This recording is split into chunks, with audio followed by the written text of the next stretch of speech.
no solamente hay nutrientes como tal, carbohidratos, proteínas, lípidos, sino que dentro de estos macronutrientes también encontramos factores bioactivos como son las células madre, los factores inmunológicos como inmunoglobulinas, lactoferrina, lisocimas, probióticos, prebióticos que nos van a ayudar con la maduración intestinal. Y a su vez, cada uno de estos mismos factores también de crecimiento y madurativos que son especializados tanto en la parte cerebral o neurológica e intestinal, endotelial y demás, van a ayudar a que el niño se desarrolle y crezca correctamente y también a fortalecer ese sistema inmune, sobre todo lo que es el intestino. Actualmente sabemos que básicamente nuestro intestino es nuestro segundo cerebro, que esté en un estado saludable es súper importante porque ahí se van a codificar diferentes cosas que van a ayudar a que se predetermine desde ese momento cómo va a ser nuestra salud a largo plazo. Es por eso que actualmente ponemos mucha énfasis en lo que son los primeros 1000 días de vida de un recién nacido, porque todo lo que entre a ese bebé va a determinar cómo será su calidad de vida en la adultez. Por lo mismo es que la leche materna pues, nos va a ayudar a prevenir episodios de asma, reducir la mortalidad infantil. También se ha visto que reduce lo que es la leucemia infantil porque dentro de la leche hay un factor conocido como Hamlet, el cual se ha visto que ataca a las células tumorales y las destruye. Entonces, hablamos de que es algo que tiene muchísimos beneficios, como no tampoco hay una intervención de biberones, agua externa y todo esto, básicamente la leche pasa directo del pecho de mamá hacia el estómago del bebé, pues eso también nos permite que esa leche, por así decirlo, no tenga ninguna contaminación en el camino hacia el estómago del bebé y también por eso mismo va a reducir la parte de infecciones gastrointestinales y demás.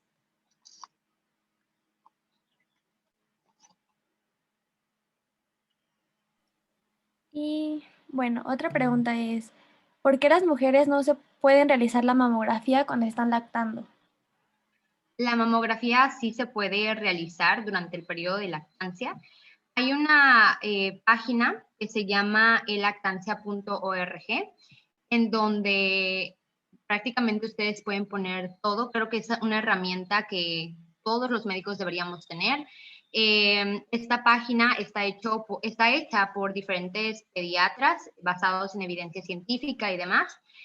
Tú entras y básicamente puedes colocar cualquier medicamento y te dice si es compatible, si no es compatible, y en dado caso que no sea compatible, te pone como las opciones a elegir, ¿no? Supongamos que yo voy a dar algún antibiótico y el que elegí no es compatible, te da opciones para que sustituyas ese antibiótico por alguno que sí lo sea.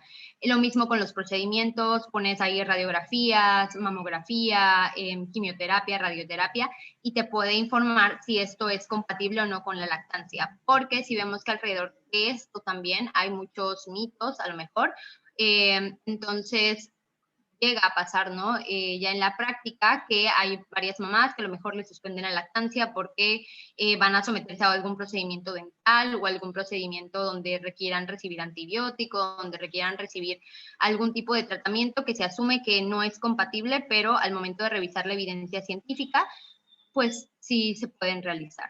Entonces, esa página yo creo que les va a servir muchísimo, sobre todo para cuando estén tipo en el periodo de servicio social y demás, que estamos en contacto tal cual con pacientes, sirve bastante para ir viendo qué medicamentos sí son y cuáles no son compatibles, porque pues no es lo mismo el periodo de embarazo o el periodo de lactancia.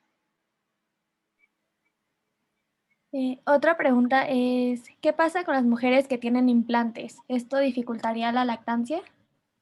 Ok, con las mujeres que tienen implantes va a depender mucho de por dónde se haya hecho el abordaje para poner esos implantes. Para colocar un implante hay diversas vías, está la vía submamaria, está la vía que es a través del pezón también. Entonces, por ejemplo, la vía para meter el implante a través del pezón, o sea, que se tenga que hacer un corte alrededor, esta es la que más nos puede afectar la lactancia, porque cuando estamos haciendo esa incisión, no solamente estamos cortando piel, sino que también, pues debajo de lo que es el pezón, pues viene toda la glándula mamaria con sus diferentes inervaciones, vasos sanguíneos y demás. Entonces, sí podemos como modificar al momento de hacer el corte la cantidad de lactocitos que hay, la cantidad de alvéolos. También puede haber cierto daño a los nervios que van a encargarse también de que ocurra el reflejo de eyección para que la leche pueda salir. Entonces, podemos toparnos con mamás que a lo mejor y no sienten nunca esta sensación de que la leche está bajando o que se dan cuenta a lo mejor que el bebé no queda satisfecho, porque es la que sí nos puede dañar la cantidad de glándula que hay y por tanto la producción de leche. Sin embargo, la vía submamaria es la más amigable, por así decirlo, con la lactancia, por la manera en la que se aborda, que es debajo del pecho, pues no cortamos tanto, no tocamos más bien la glándula mamaria, sino que vamos directo al músculo, que es donde queda el implante. Y de esta forma, pues no hay como ningún problema en cuanto a la producción de leche.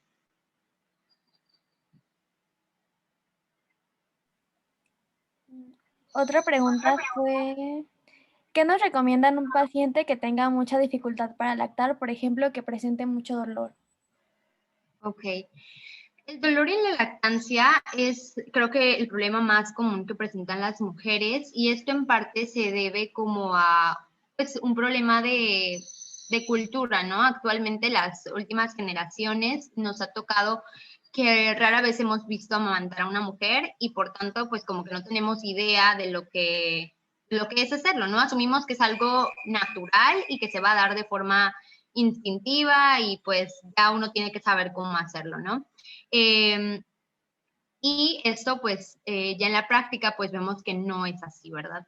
Entonces, primero que nada, normalizar que la lactancia no tiene por qué doler. O sea, muchas veces escuchamos, e incluso enfermeras, ¿no? Mencionar como, es que en los primeros días es normal que te duela, vas a hacer como el callo en el seno y ya una vez que eso pase, ya no debe doler. Y no.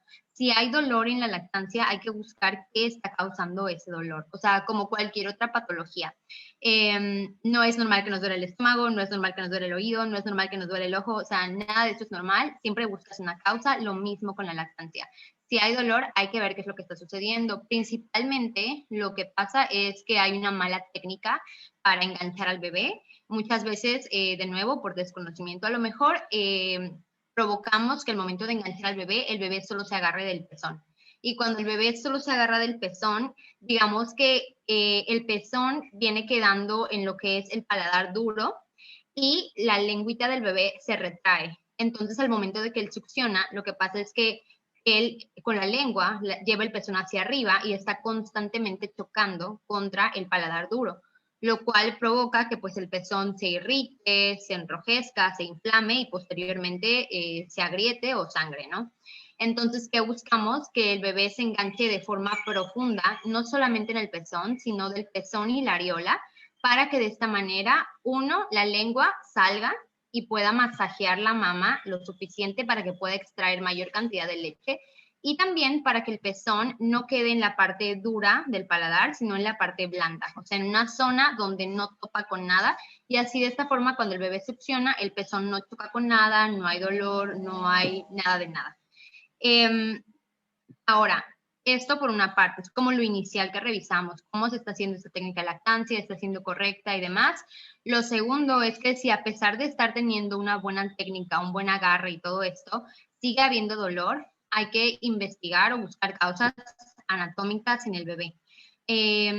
Hay también ciertas variantes anatómicas que nos pueden dificultar la lactancia, como puede ser el frenillo lingual corto, que vamos a tener 3 tipos de frenillo, tipo 1, tipo 2, tipo 3 y 4, que el más limitante, por así decirlo, suele ser el tipo 1, donde la lengua está completamente atada desde la punta hacia la parte de abajo y por tanto el bebé no puede moverla adecuadamente y el pezón constantemente toca contra el paladar duro y podemos ver en estas mamás un dolor intenso, pezones sangrantes, o sea, un cuadro pues bastante aparatoso. Por otra parte, también hay bebés que los primeros días tienen una deshidratación por lo mismo, porque al no tener movilidad en la lengua no pueden estimular adecuadamente la glándula y entonces pues no obtienen la cantidad de alimento necesario y se deshidratan. Entonces sí es muy importante también descartar esto cuando veamos estas situaciones.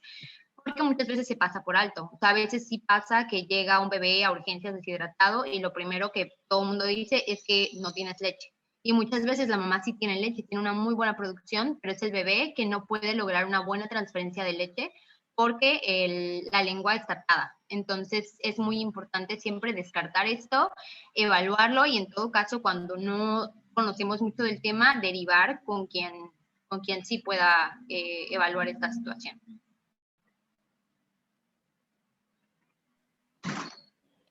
Otra pregunta es, ¿cuántas veces al día es lo recomendado para amamantar al bebé? Ok. Bueno, principalmente en la lactancia, para que la lactancia funcione, tiene que haber libre demanda. La libre demanda quiere decir que el bebé va a pegarse las veces que él quiera. ¿Okay? ¿Por qué decimos esto? Bueno, la leche materna principalmente tiene varias características, entre ellas que, pues bueno, está adaptada a lo que es el sistema digestivo humano, está diseñada totalmente para ser amigable con este, pero igual la leche materna se digiere mucho más rápido que la leche de fórmula, por ejemplo. Entonces, mientras una leche de fórmula tarda en digerirse de 3 a 4 horas, la leche materna se va a digerir entre 30 a 90 minutos. Por otra parte, también tenemos que considerar que los primeros días de vida el bebé tiene una capacidad gástrica muy pequeñita. Es decir, el primer día aproximadamente le van a estar cabiendo máximo unos 10 mililitros por toma y para el tercer día esta cantidad ya va a ser mucho más grande, más doblada y de esta forma va a ir creciendo el estómago hasta que a lo largo del primer mes, al finalizar el primer mes, le quepan alrededor de unas 4 a 5 onzas de leche. Obviamente no podemos saber a ciencia cierta cuánto sale de esta leche, ¿verdad? Del pecho, pero sí sabemos que cuando hay una estimulación continua desde el nacimiento hacia pues, todos los demás días que siguen, el cuerpo responde a la demanda que está teniendo el bebé y la producción aumenta al mismo tiempo que la capacidad gástrica del bebé aumenta también. Habiendo dicho esto, para que se logre una buena estimulación de la glándula y que por tanto la glándula pueda responder a la demanda que está teniendo el bebé, se recomiendan un mínimo de 8 tomas, entre 8 a 12 tomas en 24 horas, es lo óptimo. Pues pueden ser más, porque recordemos que también cuando lactamos es muy difícil distinguir en qué tomas pueden ser como más destinadas a que el bebé esté comiendo como tal y otras que son un poquito más afectivas, es decir, que el bebé se pega al pecho por esta necesidad de succión que se le llama succión no nutritiva y que también tiene muchos beneficios para él. Entonces van a haber periodos en los que la demanda aumente y sean mucho más de 12 tomas, pero en promedio podemos decir que esperamos que para que haya una buena estimulación haya entre 8 a 12 tomas. Pueden ser más y eso estaría bien, pero mínimo 8 a 12 tomas, porque igual vemos mamás que a lo mejor nos comentan que sienten que tiene poca producción de leche o que el bebé a lo mejor no aumentó de peso, sobre todo el primer mes, y cuando preguntas cuántas tomas hace el bebé en 24 horas, te dicen a lo mejor hace 5 porque duerme muchísimo. Entonces, 5 tomas no me está garantizando ni que el bebé reciba las calorías suficientes, ni que la glándula se estimule lo suficiente para cubrir la necesidad que ese bebé tiene para crecer.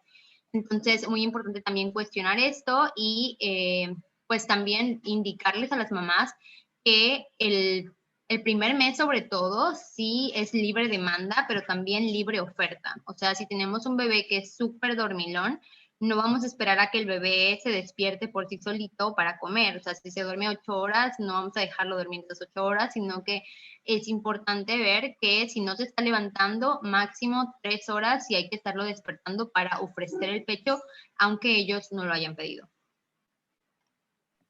Y bueno, esta pregunta se relaciona a lo mismo, ¿cómo saber si el bebé está lleno? Ok. Bueno, como ya dijimos hace ratito, en la lactancia no podemos medir a ciencia cierta cuánta leche está saliendo del pecho, ¿verdad? Es casi imposible.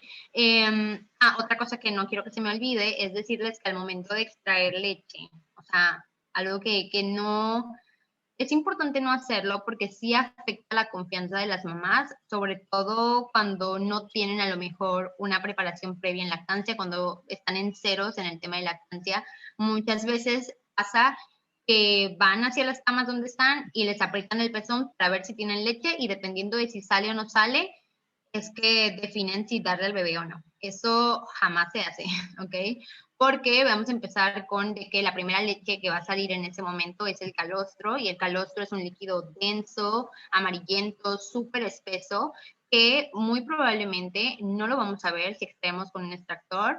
Si hacemos una buena técnica de extracción manual, o sea, con las manos, probablemente sí lo veamos, pero de nuevo no en cantidades desbordantes, sino que a lo mejor vemos una gotita y demás, porque de nuevo una característica importante de ese calostro es que se secreta en poca cantidad, pero es como muy denso energéticamente, o sea, en poco aporta mucho. Entonces, no va a ser nunca lo mismo lo que extrae tu mano o lo que extrae una máquina a lo que extrae el bebé, porque el bebé va a tener una potencia de succión y de lograr un vacío mucho más fuerte que un extractor. Y también el bebé nos ayuda a estimular todas esas hormonas que están involucradas en que la leche se secrete. ¿Ok? Para esto es muy necesaria lo que es la oxitocina, la prolactina, y definitivamente el extractor no logra que nosotras activemos esas hormonas, ¿ok? Nos provoca lo contrario. Muchas veces el extraer leche a las mamás les genera estrés porque tienen como el pendiente de que necesito producir suficiente y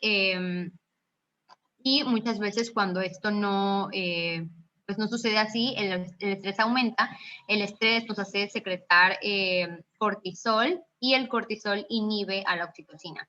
Entonces, pues esto mismo no nos permite que la leche fluya y muchas veces como que se toma erróneamente como que la mamá tiene baja producción. Entonces, no podemos medir la producción a través de la extracción, va a ser muy variable la cantidad de leche que extraigamos y cómo voy a medir que tengo una producción suficiente o que el bebé está quedando satisfecho. Principalmente en la lactancia hacemos más que nada observación, observar al bebé. Esperamos que el bebé orine, evacúe, sobre todo el primer mes, que es el más importante para la ganancia de peso, y principalmente que esté creciendo, que esté ganando peso, que esté cumpliendo con los hitos del desarrollo. Entonces, bueno, aquí les puse una tabelita donde vamos a ir viendo cómo es los primeros días de lactancia, las evacuaciones y la cantidad de orina que se espera en el bebé. El primer día, como mamá está secretando calostro, este calostro se secreta aproximadamente 50 mililitros en 24 horas, entonces como vemos no es un volumen muy abundante, entonces solo esperamos que el bebé moje un pañal de pipí y haga una evacuación que va a ser meconial, o sea, va a ser de color negro, y para el segundo día vamos a esperar dos pipís, o sea, dos pañales húmedos, y por lo menos entre 1 a 2 evacuaciones que todavía para este punto pueden ser meconiales. Para el tercer día van a ser 3 pañales de pipí, entre 1 a 2 evacuaciones, que ya para este punto la evacuación tiene que ser ya más verdosita, como esa transición entre lo que era el meconio y lo que va a venir después. Y ya para el cuarto día los pañales deben ser 4 y las evacuaciones deben ser también entre 1 a 2 evacuaciones de color marrón, ya debe ir transicionando un poquito hacia el amarillo mostaza, y ya a partir del quinto día esperamos que el bebé moje en 24 horas 5 pañales de pipí y entre 1 a 2 evacuaciones de color mostaza. Las evacuaciones pueden ser grumosas, pueden ser en algunos casos explosivas, semilíquidas. Muy importante, hay bebés que así como evacúan solo una vez al día, hay otros que evacúan cada vez que comen y esto es totalmente normal porque la leche materna es un laxante natural, contiene lactosa, entre otros, motilina, entre otras sustancias que también nos puede ayudar al tránsito intestinal, a que haya mayor movimiento intestinal y que por tanto las evacuaciones se den más frecuentes que a lo mejor con otro tipo de leche. Y es muy importante saber la consistencia natural de esto para que no se maldiagnostique con otras enfermedades que pueden ser comunes muy diagnosticadas en los recién nacidos, como la intolerancia a la lactosa y todo esto. Y bueno, principalmente, como les dije, la ganancia de peso. Durante los primeros 10 días de vida es súper común que los bebés pierdan peso porque pues también tienen cierta cantidad de agua, vienen más hinchaditos y bueno, durante esos primeros días las reservas de grasa se van utilizando y demás. Entonces, los primeros 10 días esperamos que el bebé baje aproximadamente un 10% del peso que tuvo al nacer. Y para el día 15 ya ese bebé debe haber recuperado ese peso, es decir, mínimo debe estar pesando lo mismo que pesó al nacer y ya posteriormente, para el mes de vida, ya debemos de haber visto una ganancia de peso. Entonces, muy importante tener en cuenta esto para saber que el bebé se está alimentando adecuadamente y sobre todo también saber que para los lactantes alimentados de forma exclusiva, las tablas recomendadas para medir el crecimiento son las tablas de la OMS, que son las que están basadas en bebés amamantados de forma exclusiva. Hay otras tablas de la CDC y de otras instituciones que, pues bueno, si tú pones ahí a un bebé, estas están hechas con bebés alimentados con fórmula y un bebé alimentado con fórmula definitivamente crece muy diferente a un bebé amamantado. Entonces, si nosotros graficamos en esas, probablemente tengamos diagnósticos erróneos en cuanto a nutrición y pues podría también llevar a que injustificadamente se empiece a suplementar al bebé. Entonces, muy importante que en alimentados de forma exclusiva se utilicen las gráficas de la OMS. Ok, otra pregunta fue, ¿qué pasa si una mamá no puede amamantar a su hijo por cuestiones laborales? ¿Podría generar problemas en la mamá? Ok, bueno, principalmente habría que primero incentivar a las mamás a continuar la lactancia a pesar de regresar a trabajar, porque esto muchas veces se ve como algo imposible, pero con el adecuado apoyo y demás es posible. Por eso es importante darles las herramientas desde un inicio acerca de extracción de leche, porque mamás que laboran pueden, previo a regresar al trabajo, crear un banco de leche, que no tiene que ser enorme, sino que vamos a intentar saber cuántas horas va a estar ausente la mami, cuánto, más o menos aproximadamente por el peso del bebé, cuántas onzas debería tomar, cuántas tomas hace, y en base a esto mamá se debe ir preparando más o menos un mes antes de regresar al trabajo para empezar a hacer su banco de leche, el cual pues lo puede tener congelado y esa leche es la que se utilizaría una vez que mamá se vaya por primera vez. La idea de esto es que en el trabajo mamá puede extraerse porque pues por derecho laboral nos corresponden ciertos periodos de extracción en esa jornada y esa lechita va a permitir que ese banco siga fluyendo, siga estando allá para nutrir al bebé los meses que sean necesarios. Aquí es muy importante darles la información porque muchas veces se asume eso, no va a estar mamá, pues no puede comer de ahí. Y sí se puede cuando se preparan, cuando se ve todo esto con tiempo y se les da las herramientas, la información para hacerlo. Muchas mamás sí prefieren continuar con leche materna.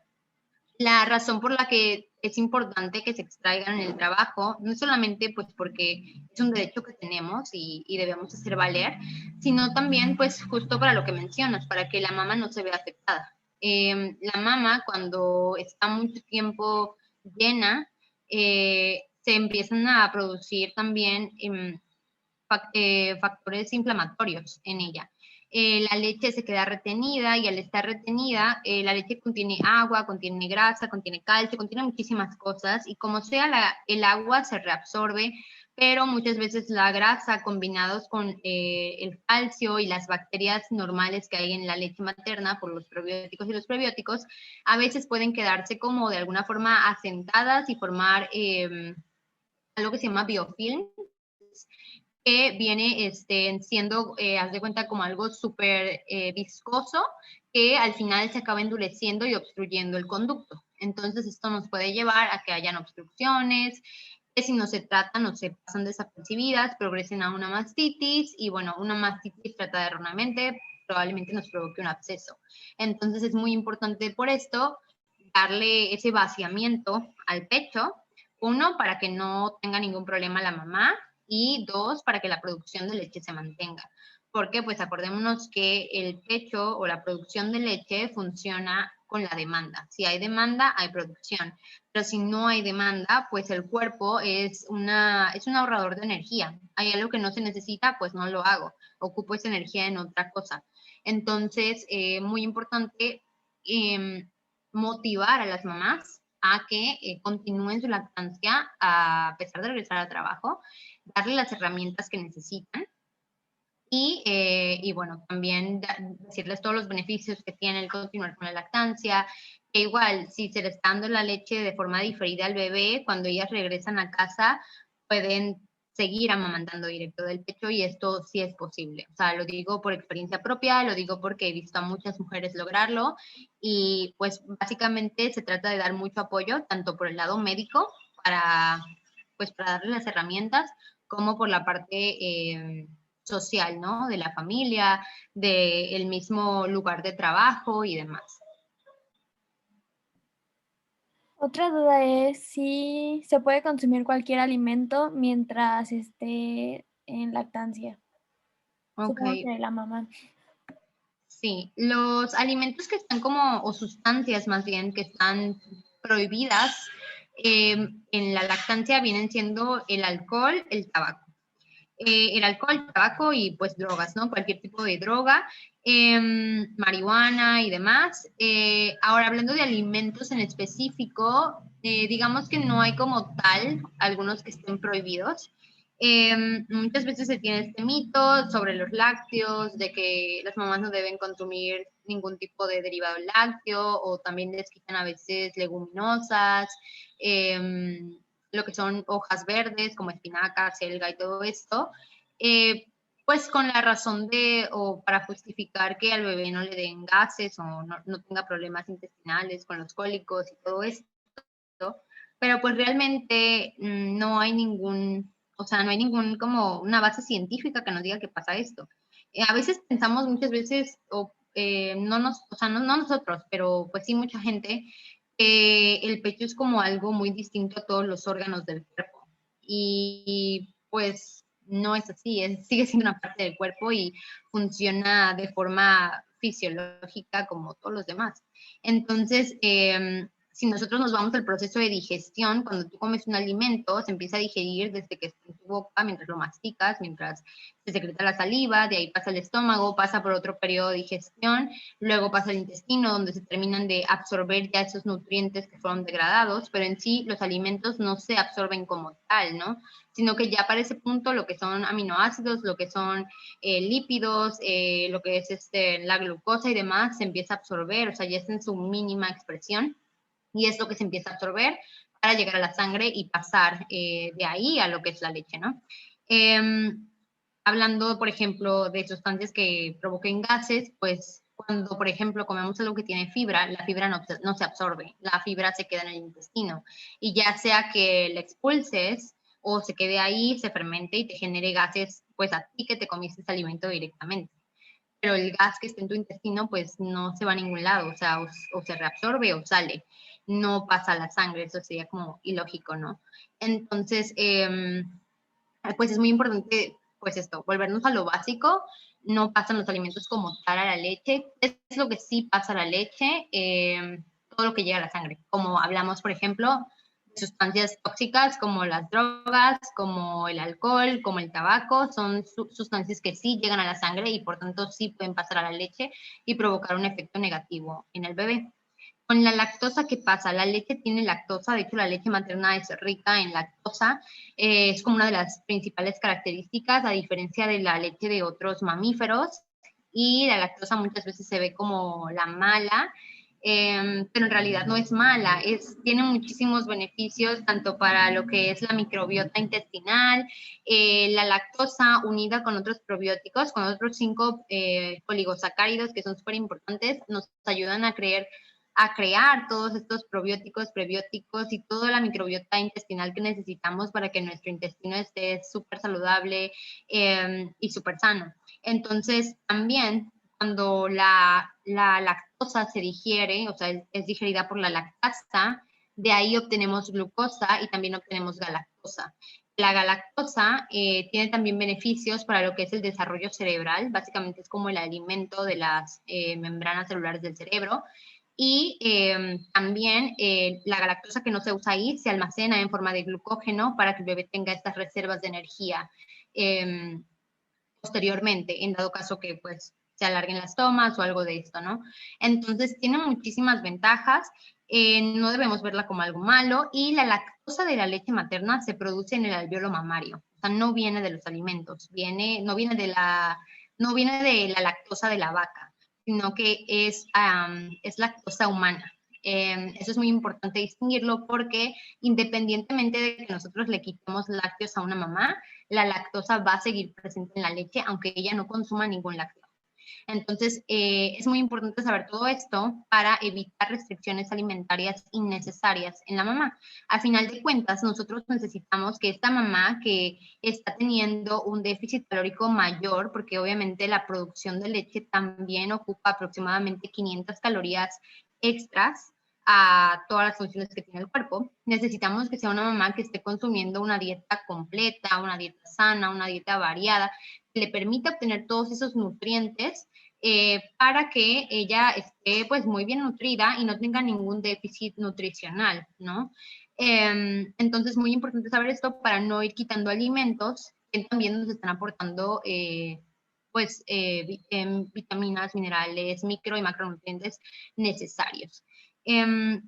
Ahora, van a haber situaciones muy particulares donde hay bebés que reaccionan a la proteína de leche de vaca. La leche de vaca tiene una proteína que es, me parece que se llama lactoalbúmina, la cual es demasiado grande, entonces es muy difícil de digerir, por así decirlo, para el intestino, y también esto se ha visto que tiene relación en cuanto al intestino de mamá. Si mamá es, por ejemplo, una persona que a lo mejor tiene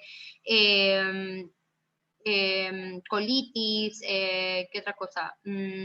Bueno, algo que altere la microbiota intestinal, gastritis, síndrome de colon irritable, todas estas cosas pueden decirnos desde ese momento que hay un problema de absorción también de nutrientes. Es decir, que los enterocitos del intestino no van a estar tan unidos como para filtrar el paso de ciertos nutrientes, sino que van a haber como algunas brechas que son más amplias, los cuales van a permitir que pasen proteínas enteras, como es la proteína de leche de vaca, y de esta forma la proteína llega tal cual a lo que es la leche y puede resultar ser pues muy difícil de tolerar para el intestino del bebé, porque también es una de las proteínas más alergénicas que se conocen. Entonces, en estos casos, cuando tenemos bebés que están reaccionando a la proteína de leche de vaca, que también suelen ser bebés que tienen una exposición inicial a esta proteína porque se les suele dar fórmula desde que nacen, cuando tenemos esto, en esos casos sí hay que restringir alimentos, particularmente lo que vendrían siendo derivados lácteos y cualquier otro alimento que tenga trazas de proteína de leche de vaca. No solo lácteos, y esto de nuevo no lo hacemos por la lactosa, lo hacemos tal cual por la proteína de leche de vaca, y en esos casos sí a mamá se le instaura una dieta pues mucho más restrictiva para que el bebé mejore con esos síntomas de alergia, pero sigue siendo posible llevar la lactancia a cabo. O sea, una vez que se hacen estas modificaciones, la lactancia se puede continuar sin ningún problema, y ya una vez que el bebé vaya creciendo, puede ser que vaya tolerando mejor, y es cuando se van incorporando nuevamente, poco a poco, obviamente, y bajo vigilancia también de un alergólogo, estos alimentos nuevamente a la dieta. Otra pregunta es, ¿cuál es la mejor postura para amamantar? Ok, pues no hay una mejor postura como tal. La mejor postura va a ser la que a mamá y a bebé le acomode mejor. Muchas veces conocemos la postura de cuna, que es pues yo creo que la más conocida, la que instintivamente adoptamos a lo mejor, que consiste en acunar al bebé, esta que está acá, del lado izquierdo. Esta postura es como la más común que vamos a ver en las mamis, ¿no? En esta postura todo el mundo se la pone. pero no necesariamente es la mejor para todas, o al menos no de inicio. Sobre todo, por ejemplo, para mamás que tienen el pecho muy grande, puede llegar a ser incómodo y les suele costar trabajo como manipular el pecho al mismo tiempo que al bebé. Entonces, en esta postura, pues, es una opción, pero yo no la pongo de inicio porque sobre todo cuando se están adaptando, por ejemplo, necesitamos que que el bebé aprenda a abrir un poquito más la boca y todo esto para que no haya dolor. Entonces, siento que para los primeros días, una de las mejores posturas son la de cuna cruzada, que es la que está aquí a la derecha. Es muy similar a la posición de cuna tradicional. La diferencia está en que mamá tiene una mano libre para tomar el pecho, para hacerlo pequeñito, dirigirlo hacia el bebé, y por otra parte ella tiene también el control de la cabeza del bebé, entonces puede llevarlo hacia el pecho sin esperar que él vaya hacia él, ¿no? También vamos a tener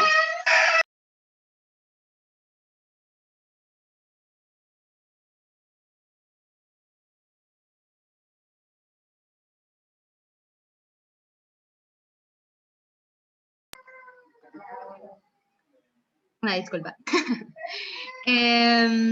Bueno, tenemos estas igual, que es la recostada de lado. Esta no es como mucho para esos primeros días.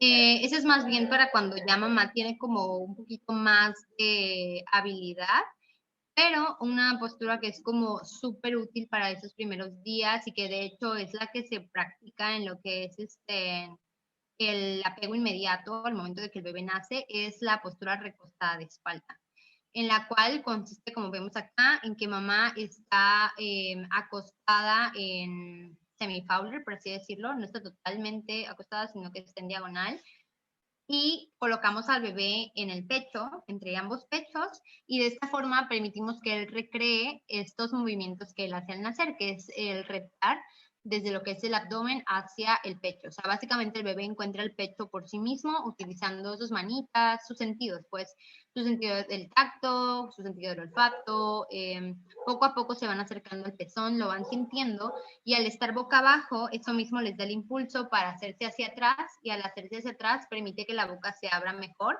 y se enganchen al pecho. Entonces, cuando a lo mejor ya intentamos muchas posturas y no funcionan porque mamá no logra que bebé abra bien la boca, esta es una postura en la que básicamente mamá no tiene que hacer nada más que vigilar a los lados, que bebé no se vaya a ir de un lado o de otro. Y bebé se encarga básicamente de abrir bien la boca y de engancharse al pecho. ¿Okay? Entonces, ese igual es súper útil para esos primeros días. Obviamente, lo mejor y para un parto puede ser más favorable. Para una cesárea es cuando las mamás suelen tener más dificultades. Entonces, en las cesáreas, pues sí hay que tener cuidado también con lo que es la herida, y ahí podría venir bien lo que es la posición de cuna cruzada, apoyándonos a lo mejor de algunas almohadas o de alguna zona de lactancia para que no interfiera el cuerpo del bebé con lo que es la herida. Y bueno, ¿sí? No, perdón. ¿Le puedes dar a la siguiente? Gracias.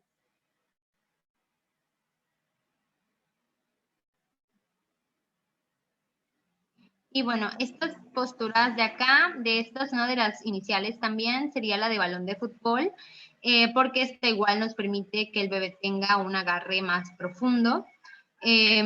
Y la de caballito es la que reservamos más que nada para situaciones especiales. Por ejemplo, en bebés que nacen con hipotonía, bebés, por ejemplo, con síndrome de Down, que a lo mejor tienen mayor debilidad en lo que son los músculos de la boca, bebés que tienen labio o paladar hendido, y bebés con reflujo. Esta nos puede ser útil porque por la posición en la que tenemos al bebé, permite que el agarre sea mucho más profundo, y por ejemplo, en el caso de un labio paladar hendido, permite sellar como esa abertura que existe. Entonces podría ser utilizada para casos muy en específico, no para todos.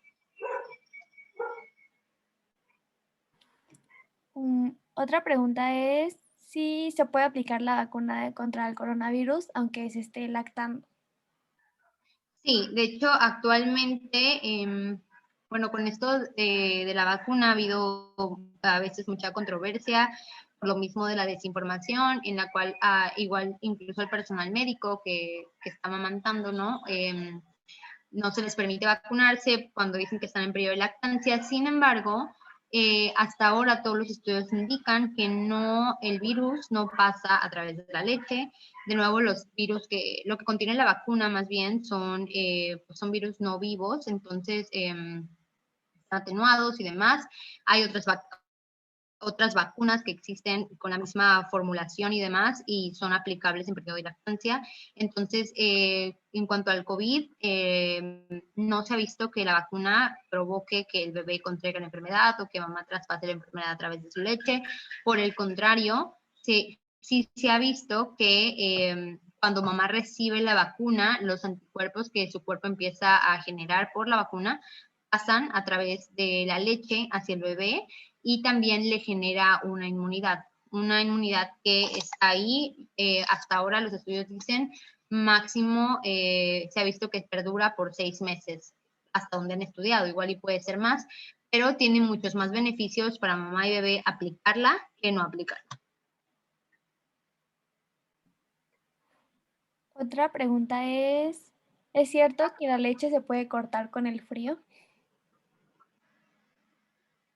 No, este es otro mito muy conocido, muy sonado. De hecho, hay como esta tradición casi de que traen a la mamá súper envuelta con suéteres, gorros y un montón de cosas, pues pensando que de esta forma se va a ir la leche y no, la leche no se va de esa forma.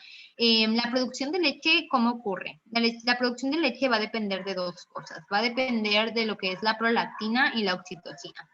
En el momento en que mamá se embaraza, es el momento en el que estos alvéolos mamarios, por así decirlo, empiezan a proliferar, empiezan a aumentar en cantidad y tamaño.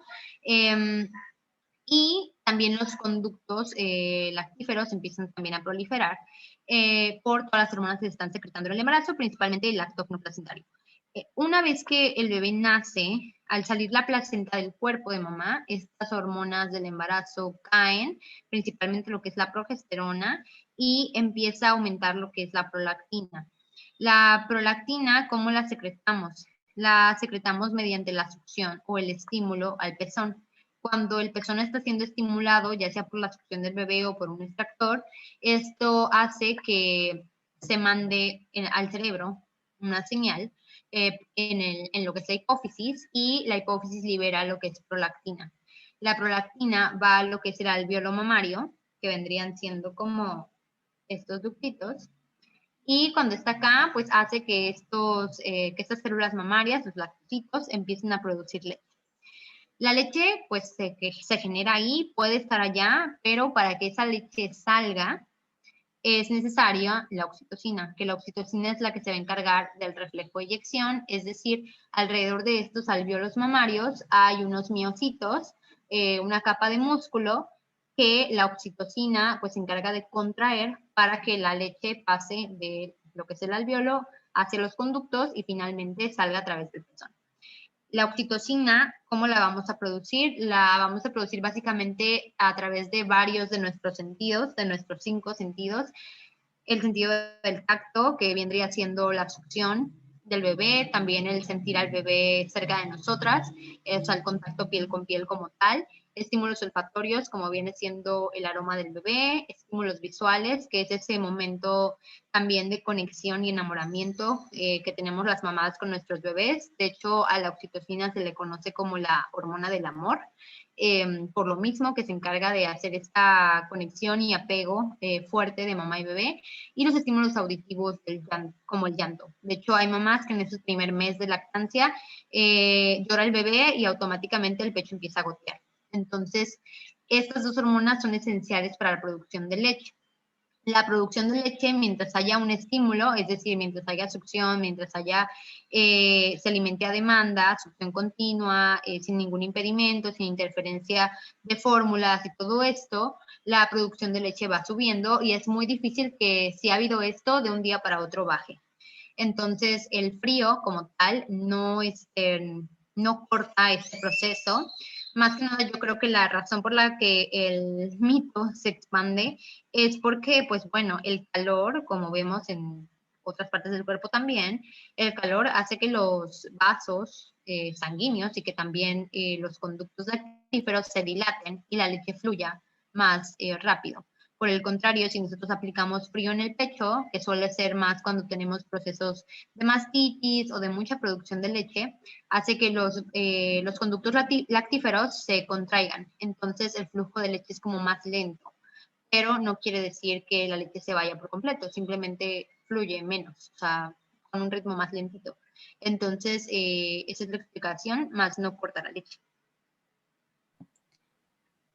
¿El que una madre sea vegana afecta de alguna manera la lactancia o la producción de leche? No, pero en cuanto a personas veganas, sí es importante bueno, principalmente evaluar la dieta por completo para ver que estén obteniendo todos los nutrientes necesarios de ella y si no, ahí sí se aplica la suplementación. Tanto hay suplementaciones específicas para bebé, que a lo mejor y pueden ser necesarias porque no depende de la dieta como tal, o para la mamá. Lo que más nos preocupa en las mamás es la parte de la vitamina D, porque la leche materna contiene muy buena cantidad de diversas vitaminas, minerales y todo esto, pero la vitamina que sí se ha visto que está muy baja en la leche materna es la vitamina D. Entonces, debemos también, uno, procurar comentarles a las mamás que a los bebés hay que suplementarlos con vitamina D y también priorizar con ellas la ingesta de vitamina D a través de los alimentos. Entonces sería más bien ver que esté ella consumiendo alimentos que sean ricos en esta y si no, pues suplementar. Eh, Preguntan, ¿cuánto tiempo puede guardarse la leche extraída? Ok, van a haber diferentes pautas para la conservación de la leche, principalmente recordando que estamos hablando de un líquido vivo, entonces es muy importante que la leche no pase por tantos cambios de temperatura.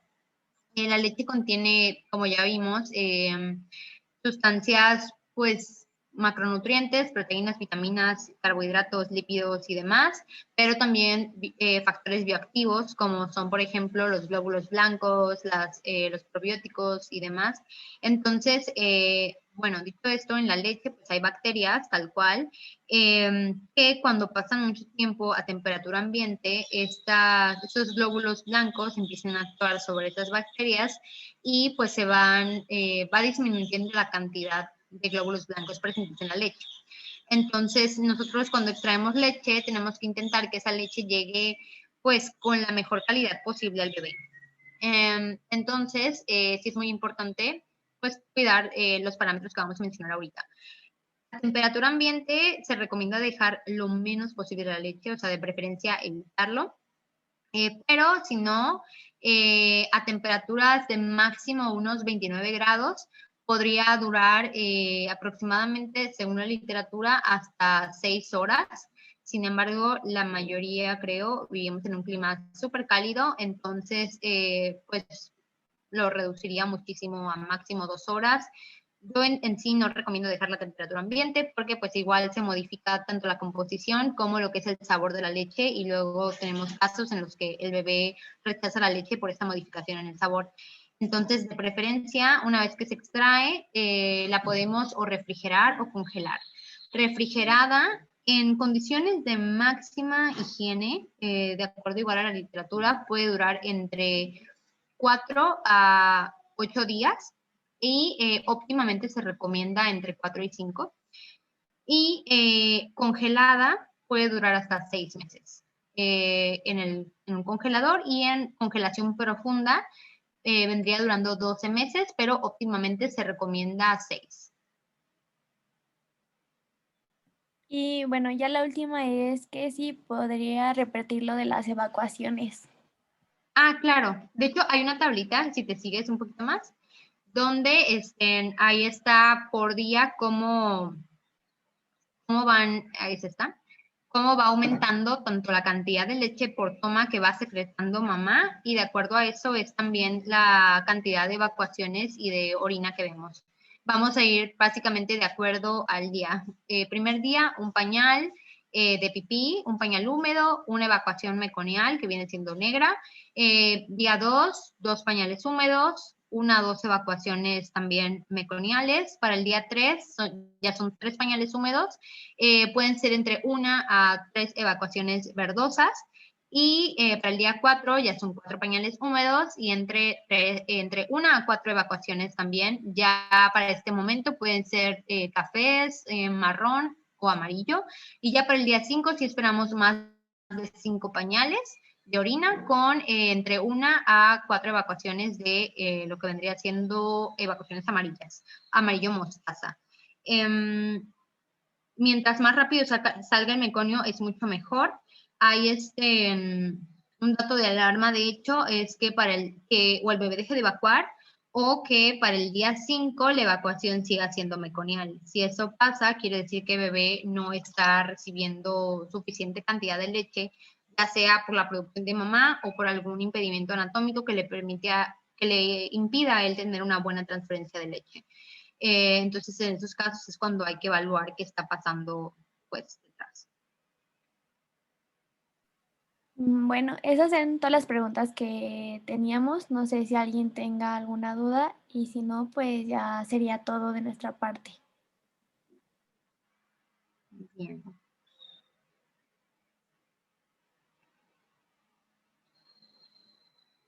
Bien, pues vamos a ver si hay preguntas y contestamos, y si no, pues muchas gracias a todos por su atención y también por las preguntas que enviaron.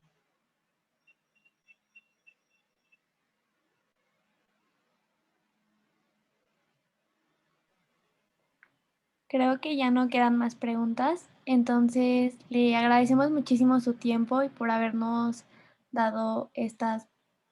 contestado las preguntas. Y de verdad, vayan a seguir las redes sociales, sube muchas cosas súper interesantes para que la vayan a seguir. Ay, muchísimas gracias. Ah, mira, acá hay una preguntita.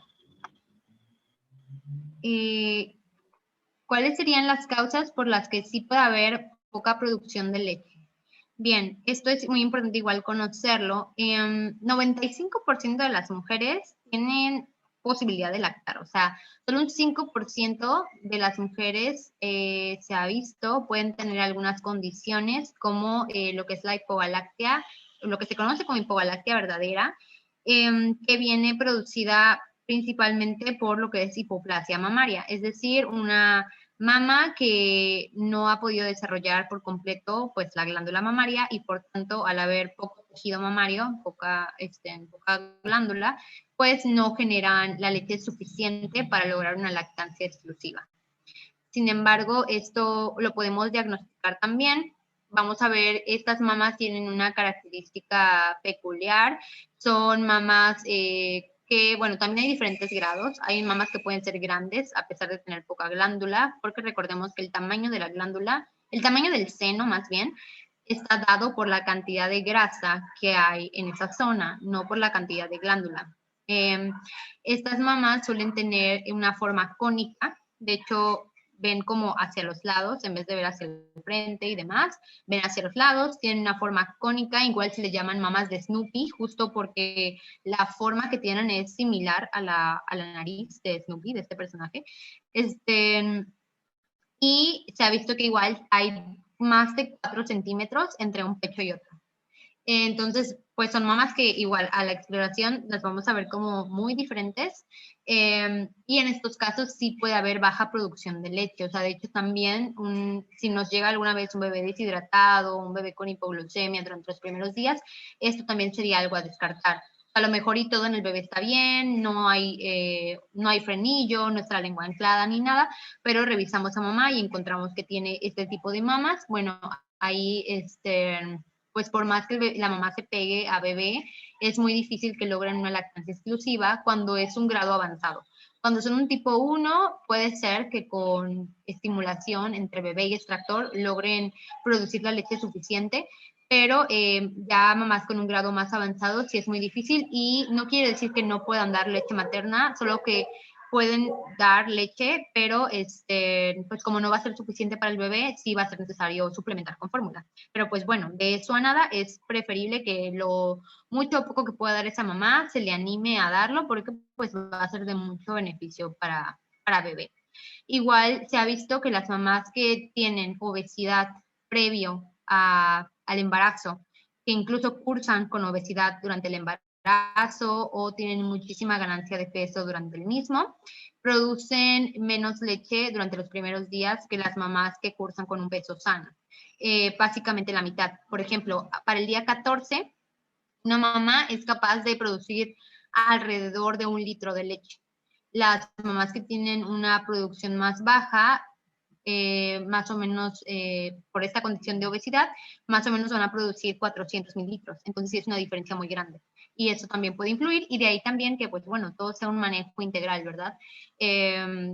Siempre apoyarnos con nutriólogos, ginecólogo y todo esto para que mamá tenga el manejo más integral posible durante el embarazo y que esto también no afecte a futuro. En cuanto a hipotiroidismo, diabetes, que será hipertensión y demás, no hay ninguna relación con baja producción de leche. En el hipotiroidismo, si todo está controlado, mamá tiene medicamentos y demás, pues no debería haber ningún problema. Ahora, si hay un desbalance hormonal, hay que, pues obviamente, tratarlo y eso debe también solucionar la parte de la producción de leche. Bueno, otras preguntas que van como de la mano. ¿Las madres con SIDA, VIH pueden amamantar? ¿Y cómo podemos abordar este tema con pacientes VIH positivos? Sí, bueno, fíjate que hasta hace no tiene mucho. Yo me empecé a formar hace como año y medio, casi que una de las contraindicaciones para amamantar era el tener SIDA o VIH, porque pues el virus podía pasar a través de la leche, ¿no? Y sobre todo se había visto que cuando se combinaba lo que era la lactancia con fórmula, por los mismos pues activos que tiene la fórmula, la parte de que puede contaminarse y todo esto, como que empeoraba el pronóstico del bebé, ¿no? Sin embargo, actualmente ya no se da esta recomendación. ¿Por qué han buscado, o sea, por qué insistir en este tema, ¿no? De que sí pueden, porque es un tema que a lo mejor aquí en México no es algo que nos estigmatice como tal, o sea, no es como tan abierto, siento yo, como en otros lugares, la parte del amamantamiento. Hay lugares pues más, no sé, como África, otros sitios que son más escasos en recursos, definitivamente pues la primera opción de dar alimento a los bebés por cuestión también económica y demás que está al alcance de todos es la lactancia. Y cuando ven a una mujer que no está amamantando, lo primero es como ¿por qué no? Y esto puede como de cierta forma estigmatizarlos. Y actualmente se ha visto que si las mamás tienen un tratamiento retroviral desde lo que es el embarazo y la gestación y demás, pueden amamantar porque la cantidad de CD4 y todo esto que hay no es como significativa para que pueda pasar a la leche.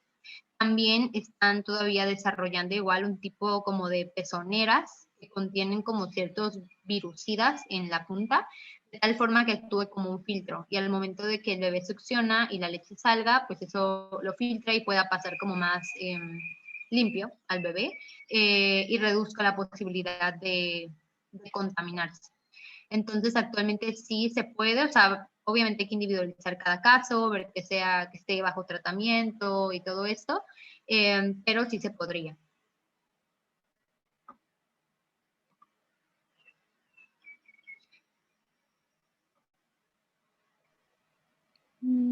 Creo que ahora sí son todas las preguntas, ya no mandaron más.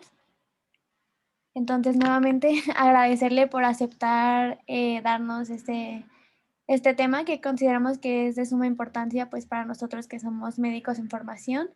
Y pues a todos para que lo vayan a seguir a su Instagram, ahí sube muchísima información súper importante acerca de la lactancia, es doctora Lactancia, y les agradecemos a todos por asistir y en unos minutos les mandamos el formulario post intervención para que lo llenen, por favor. Muchas gracias a todos. Nos vemos. Gracias. Gracias, hasta luego. Hasta luego. Bye. Muchas gracias, hasta luego. Gracias, hasta luego.